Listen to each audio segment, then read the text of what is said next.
اور ایک اور حدیث ہے جو کم از کم صحیح بخاری میں 4 دفعہ ڈیٹیل کے ساتھ آئی ہے، وہ سیدنا ابو بکر کا خطبہ ہے نبی صلی اللہ علیہ وآلہ وسلم کی وفات کے فوراً بعد۔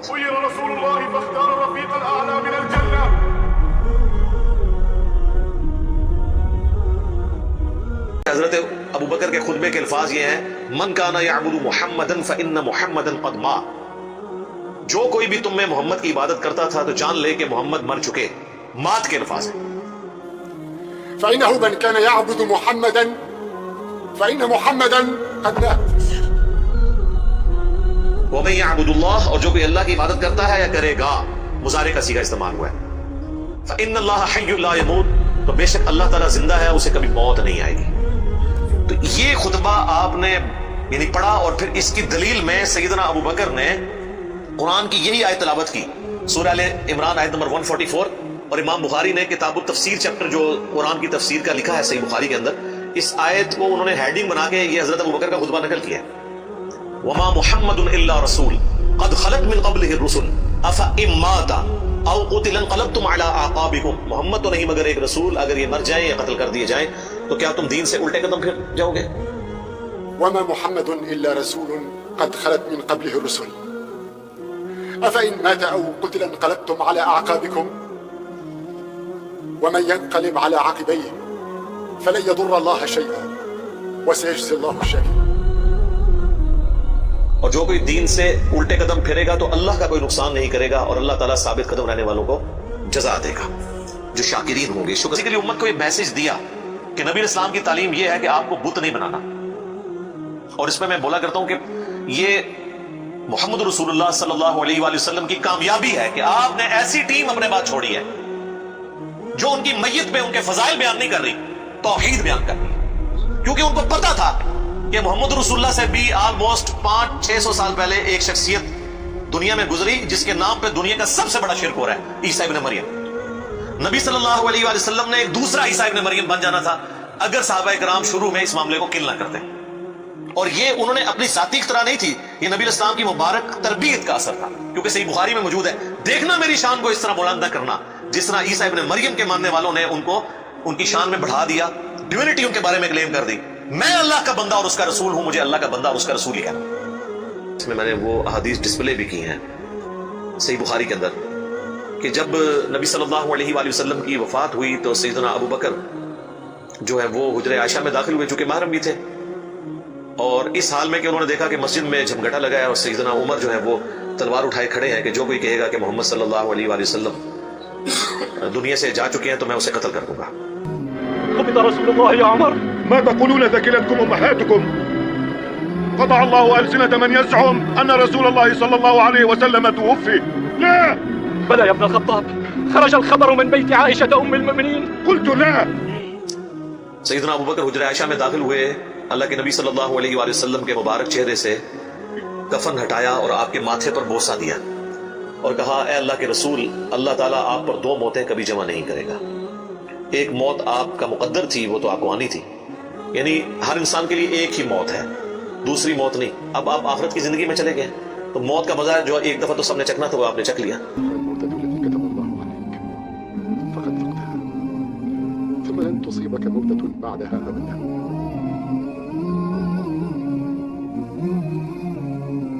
یہ 2 موتیں جمع نہیں کرے گا، اس کا مطلب یہ تھا کہ سیدنا عمر کو جو یہ غلطی لگ گئی تھی کہ شاید نبی علیہ السلام ڈورمنٹ پوزیشن میں چلے گئے ہیں اور آپ دوبارہ دنیا میں واپس آ جائیں گے جس طرح کہ سیدنا موسیٰ علیہ السلام کوہ طور سے واپس آئے تھے، تو اس کی آپ نے نفی کی کہ نہیں، اس طرح نہیں ہو سکتا، ایک ہی دفعہ موت آنی ہوتی ہے، اب حضور کو موت آئی، اب آپ دنیا میں واپس نہیں آئیں گے۔ سورۃ الواقعہ میں سورہ یاسین میں واضح موجود ہے کہ جو دنیا سے چلا گیا وہ واپس نہیں آئے گا۔ اور اس کے بعد سیدنا ابو بکر، صحیح بخاری کے الفاظ ہیں، مسجد نبوی میں آئے اور دیکھا کہ سیدنا عمر کے گرد لوگ جمع ہیں، تو وہ سیدھا ممبر پہ چڑھے اور کہا عمر کو اس کے حال پہ چھوڑ دو، یعنی اس وقت حضرت عمر کو یعنی سمجھانے کی لوگ کوشش کر رہے تھے تو انہوں نے کہا ان کو چھوڑ دیں، آپ میری طرف متوجہ، چونکہ سیدنا ابو بکر کا ایک مرتبہ اس حوالے سے سیدنا عمر سے بھاری تھا، لوگ ان کی طرف متوجہ ہوئے تو انہوں نے ممبر پر چڑھتے ہی پہلا جملہ حمد و ثنا کے بعد جو بولا وہ پاکستان کے قانون 295C میں کروڑوں لوگ شاید اسے گستاخانہ جملہ سمجھتے ہیں، اگر ان کو پتہ نہ ہو کہ یہ سیدنا ابو بکر کا خطبہ ہے۔ ہم نے سوشل ایکسپیریمنٹ بھی کیا اس پہ، کسی کو بتایا کہ بھئی یہ دیکھیں، اگر کوئی شخص یہ کہے کہ جو شخص محمد کی عبادت کرتا تھا وہ جان لے کہ محمد مر چکے ہیں، اور جو اللہ کی عبادت کرتا ہے وہ جان لے کہ اللہ زندہ ہے، اسے کبھی موت نہیں آئے گی، تو آگے سے جواب سننے کو ملا یہ کون گستاخ ہے جس نے یہ بات کی ہے؟ کوئی بھی نہیں، حضور کی تو عبادت کوئی بھی نہیں کرتا ہے، کوئی بھی جملے بنا دو۔ تو ہم نے بتایا یہ بخاری شریف میں کم از کم 4 جگہ موجود ہے، وما محمد الا رسول، تو قرآن میں آیا نا۔ صحیح بخاری میں حضرت ابو بکر کے خطبے کے الفاظ یہ ہیں، من کان یعبد محمدا فان محمدا قد مات، جو کوئی بھی تم میں محمد کی عبادت کرتا تھا تو جان لے کہ محمد مر چکے، مات کے الفاظ ہیں۔ فإنه من كان يعبد محمدا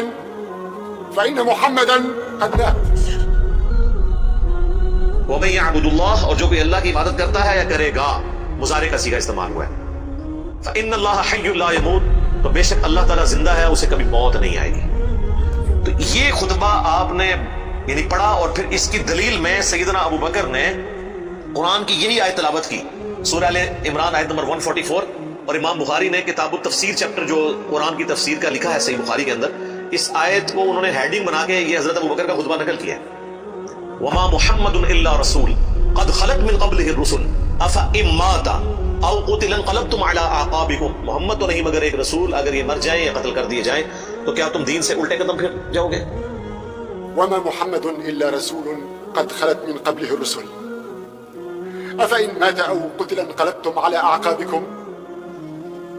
ومن ينقلب على عقبيه فلن يضر الله شيئا وسيجزي الله الشاكرين۔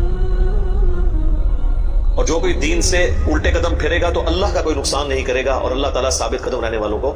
جزا دے گا، جو شاکرین ہوں گے، شکر گزاری کی روش اختیار کرنے والے۔ پھر آپ نے اگلی ایک اور آیت تلاوت کی، سورہ الزمر کی آیت نمبر 30، انک میت وانہم میتون، اے نبی بے شک تمہیں بھی مرنا ہے اور تمہارے مخالفین کو بھی مرنا ہے، وہ آیت بھی آپ نے تلاوت کی۔ تو آپ اندازہ کریں کہ یعنی صحابہ کرام جو ہیں وہ اپنی بات کی دلیل میں قرآن سے آیات پیش کیا کرتے تھے، وہ کہتے ہیں ساڑھے خلاف آیتاں پڑھ دینا جی قرآن تو بھائی قرآن اگر تھوڑے خلاف آیت ہے نا تو یہ مسلمان نہیں ہو، کیونکہ مسلمان تو وہ ہوتا ہے کہ جو قرآن کے مطابق ہو، نہ کہ یہ کہ اس کے عقیدوں کے خلاف قرآن میں آیت آ جائے۔ تو اگر کوئی کہہ رہا ہے ساڑھے خلاف آیتاں پڑھتا ہے تو سمجھ لو کہ پھر تسی تو کافر ہی ہوئے نا، مسلمان کے خلاف تو قرآن کی آیت نہیں پڑھی جا سکتی نا، اگر آپ کا وہ عقیدہ ہے تو آپ کے خلاف کہاں سے ہوگی؟ تو صحابہ کرام دیکھیں کہ قرآن سے دلیل پیش کیا کرتے تھے، یعنی وہ اپنی بات کی دلیل بھی قرآن سے پیش کرتے تھے۔ لیکن یہاں پہ ایک بڑی حیران کن چیز ہے جس کو میں نے پوائنٹ آؤٹ کیا ہے، میں نے کہیں پڑھے ہوئے نہیں دیکھا، حالانکہ یہ بہت ضروری تھا کہ اس چیز کو ہائی لائٹ کیا جاتا کہ حضرت ابو بکر نے ایک فرضی جملہ کیوں بولا،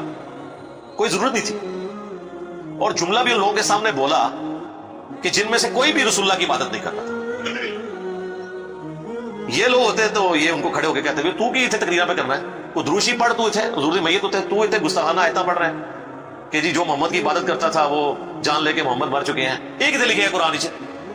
کوئی گلا بنانے ایسی کوئی عبادت نہیں کرتے، خود سے ہی باتیں بناتے ہو۔ سیدنا ابو بکر نے بیسیکلی امت کو یہ میسج دیا کہ نبی اسلام کی تعلیم یہ ہے کہ آپ کو بت نہیں بنانا، اور اس میں میں بولا کرتا ہوں کہ یہ محمد رسول اللہ صلی اللہ علیہ وآلہ وسلم کی کامیابی ہے کہ آپ نے ایسی ٹیم اپنے بعد چھوڑی ہے جو ان کی میت پہ ان کے فضائل بیان نہیں کر رہی، توحید بیان کر رہی، کیونکہ ان کو پتا تھا کہ محمد رسول اللہ سے بھی آلموسٹ 500-600 سال پہلے ایک شخصیت دنیا میں گزری جس کے نام پہ دنیا کا سب سے بڑا شرک ہو رہا ہے، عیسیٰ ابن مریم۔ نبی صلی اللہ علیہ وآلہ وسلم نے ایک دوسرا عیسیٰ ابن مریم بن جانا تھا اگر صحابہ کرام شروع میں اس معاملے کو کل نہ کرتے، اور یہ انہوں نے اپنی ذاتی اختراع نہیں تھی، یہ نبی اسلام کی مبارک تربیت کا اثر تھا، کیونکہ صحیح بخاری میں موجود ہے، دیکھنا میری شان کو اس طرح بلند نہ کرنا جس طرح عیسیٰ ابن مریم کے ماننے والوں نے ان کو ان کی شان میں بڑھا دیا، ڈیوینٹی ان کے بارے میں کلیم کر دی، میں اللہ کا بندہ اور اس کا رسول ہوں، مجھے اللہ کا بندہ اور اس کا رسول ہی کہنا۔ تو دیکھ لیں سیدنا ابو بکر نے عقیدہ توحید اس وقت امت میں راسخ کیا۔ یہاں تو کوئی پیر کوئی بزرگ مر جاتا ہے نا تو اس کی شان میں نغمے بنا لیے جاتے ہیں، یہ بھی دیکھ لیں آپ، کل خادم رضوی صاحب کی ڈیتھ کے اوپر وہ کسی نے راتوں رات بیٹھ کے ترانہ بھی لکھ لیا ہے، اور وہ ترانہ انہوں نے بڑے اچھے انداز میں اس کو گا بھی دیا ہے، اور ان کی میت کے اوپر وہ چل بھی رہا ہے، اور نبی الاسلام سے زیادہ تو کوئی تعریف کے لائق نہیں ہے نا مخلوقات میں، لیکن آپ کی میت کے اوپر کوئی درود شریف کی کوئی گھیٹیاں نہیں پڑھیاں جا رہی ہیں، کوئی چادر نہیں کھلاری ہوئی، توحید کا خطبہ بیان ہو رہا ہے کہ اللہ کے نبی فوت ہو چکے ہیں۔ سیدنا عمر کے الفاظ ہیں صحیح بخاری میں، جب میں نے ابو بکر کا یہ خطبہ سنا تو میری ٹانگیں میرے جسم کا بوجھ نہیں اٹھا سکی۔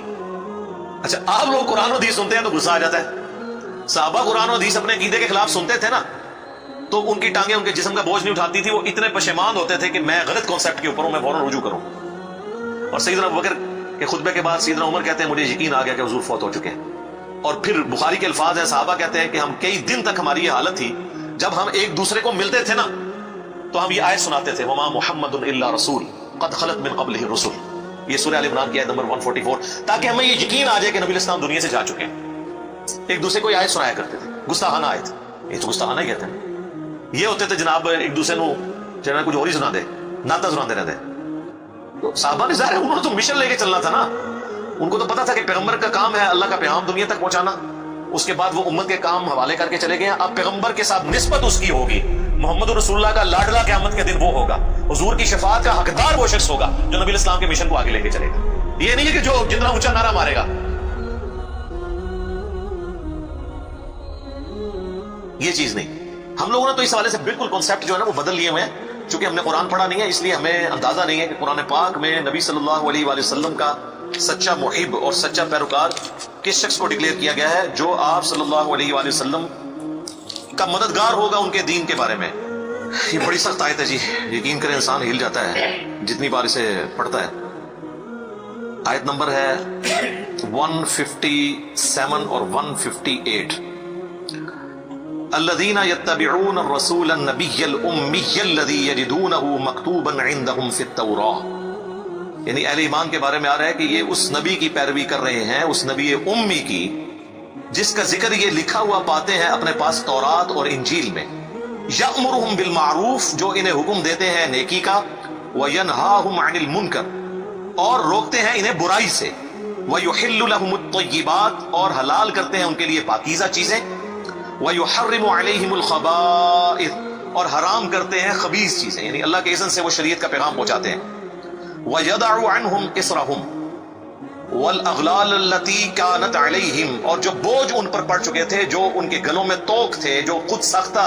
ایک قسم کی شریعت اڈاپٹ کر لی تھی, وہ ان سے دور کرتے ہیں. فَالَّذِينَ آمَنُوا, پس جو ان پر ایمان لائے, بِهِ, اس کے اوپر جو ان کے ساتھ نازل ہوا, وَعَزَّرُوا,